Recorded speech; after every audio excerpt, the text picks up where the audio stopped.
Hey guys, it's KinShun here with our Dragon Blaze Run. So here is another week of World Boss for the Golem run. I've already done 4 runs of.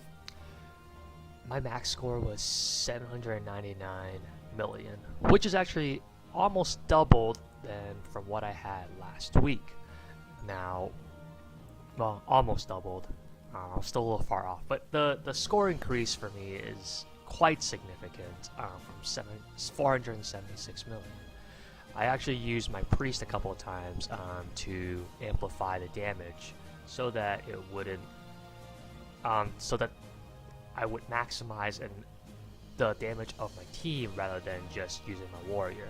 But I'm attempting to use my warrior this time just to see how that compares with the same team. I'm using the same team here. I did get teal, and that may have made a big difference. And here I have Trigger instead of Chaser Tracy as my archer. I also did upgrade my Oranos Buster to +7, so that may have made a little bit of a difference as well. So without further ado, here goes. I am under 20% right now, so let's hope I get a little higher than that.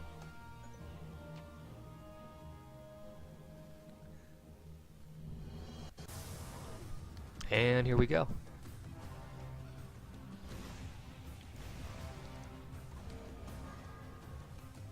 So lots of support. This edition, new edition with teal on the team really helps, since her, like in my other video that I stated and done about teal, her passive adds skill damage about 29, I think, or 30% to the maximum damage when a skill is used as a party passive.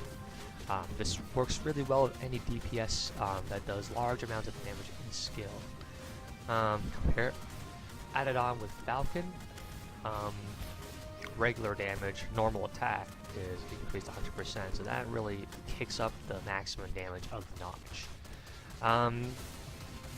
With the priest, I feel like the attack speed, it affects the attack speed, it increases the attack speed and the attack damage from magnify to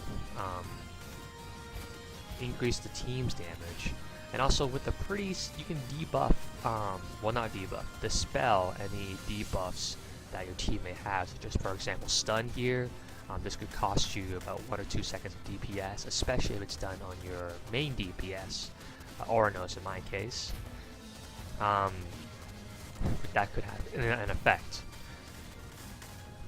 And also, I'm trying on the Buster this time, just to see how if my survivability would be much better than if I were to have Priest healing me all the time.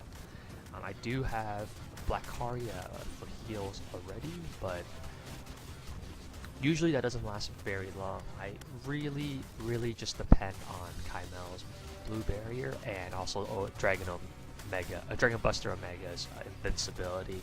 Have that proc on and off. So I would have it on for 8 seconds, and then hopefully by that time is over, Kaimel has her Blue Barrier already ready to be casted in the next set, which means, you know, increased survivability and more damage.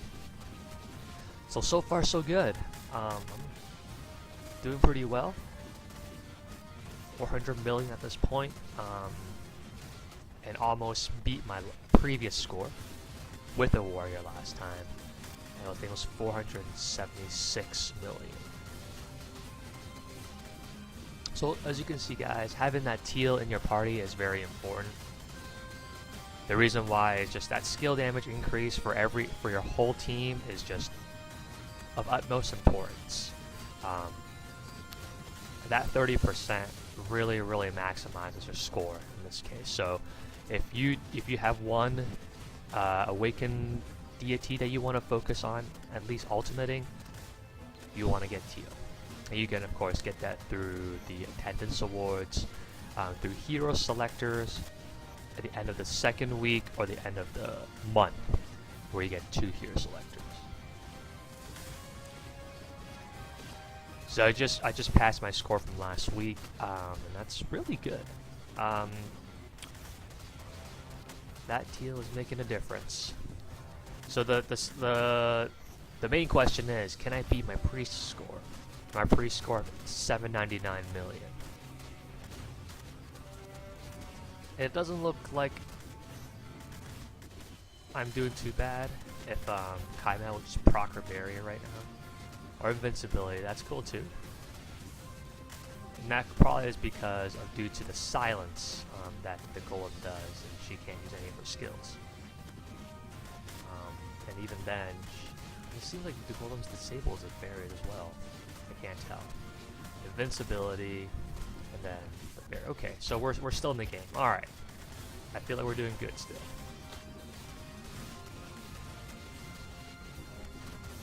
All right, we're about 200 million off.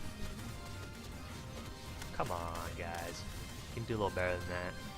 As soon as you start seeing these HP fly down, that's when you know it's about to be over. And I'm not seeing that right now, but I could be speaking too soon. Still alternating invincibility and as well as blue barrier. So that's a good sign. Alright. Come on, Dragon Buster Pluto. You are just spazzing out right now. Oh, here we go. People are starting to die. That's usually no good, but he kept his Buster invincibility up. Kaimel's dead. Let's see if I can carry out another. See, I still got Divine Hammer Falcon for his invincibility proc. Hopefully he can proc. No, he's dead. Okay. Okay, so usually I have Oranos and Pluto as the last two surviving buddies of my team, and they don't really survive that much. Okay, I couldn't beat my 799 million on this run. As you can see, yeah, Trigger does the most, almost 500,000. Margaret does a little bit more. My Buster doesn't pulls in on the third as a warrior Buster. That's actually really not bad. And then for some reason, Black Kari does more damage than Teal, Divine, and Divine Hammered Falcon, and Kaimel the Just. So Black Kari is strong, apparently. But again, I mainly use these three to boost the damage of these three, or most of these two. He's just a tank, and her for survivability. So what's your score this week on Hydra? Not Hydra, Golem. Hydra's on Thursday. If you can post or comment below about your score, and we can share other strategies on what characters you use in terms of getting the highest score that you can. Alright guys, that's it for this run. If you like the video, please like the video on the bottom, and then comment and subscribe. I want to see videos similar to this one. See you guys.